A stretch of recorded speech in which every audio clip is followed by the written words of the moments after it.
Hey everyone, welcome to I'm Just a Girl, brought to you by Amy Tran, Kathy Tran, Nicole Casas.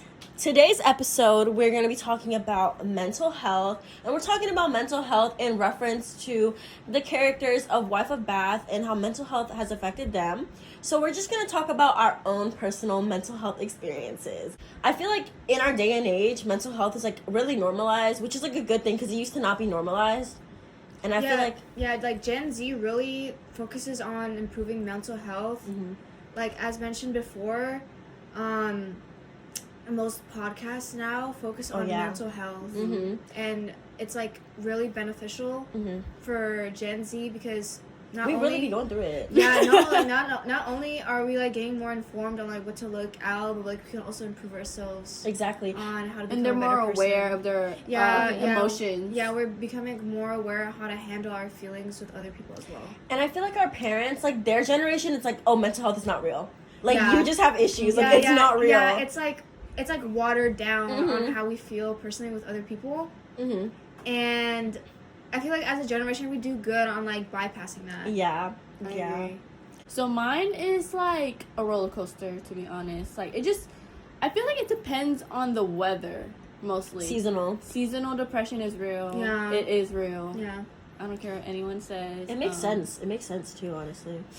And like when it's raining and glooming, I'm depressed. You're raining and glooming. Yeah, I'm raining and glooming for December, like always. Especially second semester. Yeah. In the beginning of the second semester, my that's God. when I start to rot. Oh my God. My room's disgusting. I'm it's disgusting. Like rotting season. Like January and February, it's like just rot.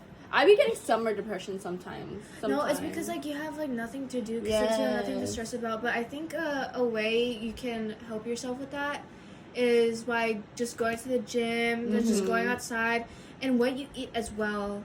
Like if you really just like start like cleansing your body from like processed like sugars, eating like fats, fast food like really makes you like feel like shit after, like genuinely. Yeah. If you start eating more whole foods, you will feel like not only we get snatched, but you'll feel like a physical difference. Yeah, you'll feel much healthier, and that'll improve your mood so much better. Cause like parents just like why do your feelings down so much? Sometimes they don't let you be like who you should. No, like your parents make you have like an image of yourself. Yeah. You know, they want you to be like this kid on what they want you to be. Like for example, they want you to be what they couldn't. Yeah, exactly. That's how my parents are. Or like they don't want you to make any single mistake. Oh my God. God. What I mean? No, I've definitely had like my fair share of mental health issues. I feel like mental health has like actually changed my life forever. Like genuinely has like I was going on one path of life and now like I'm on a completely different path. Like and like I don't know what I experienced, like my personal experiences with mental health like were genuinely horrendous, and like I actually wouldn't wish it on anyone. Like the things that I felt about myself and like just like the shit I went through was just so horrendous, but at the same time I'm just like, oh, I'm so glad it happened to me, because like it's just like genuinely altered my brain chemistry. Like nothing has ever been so like life-changing to me. But yeah, like I feel like we can all like, especially as a teenage girl, oh my God, body image and just like not feeling like good enough, that really just your mental so hard, especially as like teenage girls, because like literally we're just girls. Like and like social media influences us so bad, like seeing all like the supermodels or just like regular day influencers, like comparing yourself to anyone else is like literally would deteriorate your mental health. Just like being a teenage girl period is already hard. Like we're like, I don't know, girls are just so much more emotional than guys. Like sorry not sorry, like I'm not saying guys can't be emotional, but like it's just like, baby, the proof is in the pudding. Like it's just like, you know, and especially with the generation we're born in, you're bound to be shown like things where it's just like, this is how it should be. So like it's just like it's like wired in your brain, you know what I mean? Yeah, but I also kind of feel bad for guys, because their parents, it's harder for them. It's hard for them to like express themselves, because like parents are like, you need to be a man, like you can't just be like wham and it's not all even the time. Parents own as well. It's a just society. It's like a society's problem. Yeah. That's why in psychology, like we learned that like women, like more women like want to kill themselves, but like more men actually do. Actually they do the damn thing, because they can't express themselves and like they have no one to go to. Oh so my it's God. Like, might as well just do it. Wait, guys, I feel bad. Yeah, I feel bad for guys. I'm sorry. I'm sorry. I mean, I should say women are more expressive with their emotions. They're more vulnerable because you're allowed to be vulnerable rather than being like, no, you have to be put in this box and you can't, like step out of it. How have mental health like affected you guys like on your own personal mental health journey? It like affected me in a positive and a negative way. Cause positively, it like made me more aware, of others' feelings and my feelings. Cause I don't know, it's just like I know who I am. I know how I react to things. So whenever something happens, I just need to take a step back, then I'm just going to take a step back. Yeah. And I feel like whenever you deal with your own fair share of mental health, you're a lot more considerate of other people's feelings. You understand. Exactly. You're like, I don't want to make you feel that way the way I felt, I think for me, it's just recognizing the flaws in other people. It's like, for example, when I meet a new guy and he just does something what like one of my previous partners did, I'm kind of just like, yeah, just take a step back. Just take a step back, because I already know what's gonna be next, But it's kind of bad at the same time because it's like you over assume about the person and you're like too wary, like you're so in your peace that you just like don't want anyone in your bubble. Yeah, you don't want anyone in your bubble, so it's kind of like you're kind of like antisocial at the same time. That fear of like, oh, like what if this happens, like that like holds you back from experiencing things. Exactly. I feel like you need to be so grounded in your peace to whereas if anything does happen, like, I'm good. I'm good regardless. Like, you can do this to me, but at the end of the day, I was fine on my own, so I'm going to be fine without you. Exactly. Period. Yeah. And that leads us to our next topic of how relationships have had a toll in our mental health. For my relationship, when I got cheated on with by two people, and they were best friends. Oh my god, and they were it was best so friends. bad. I saw what it did to Kathy mentally, like firsthand. And it was in the winter. Oh my god. Yeah. So I was going through it. Oh my god, that's like triple whammy. Oh, and we had like not me and you, but we were in this friend group, and we already had the friend group problems, like drama. And personally, I hate drama. And it's like you're already dealing with school. Like you don't have to do all that extra stuff. And it was freshman year.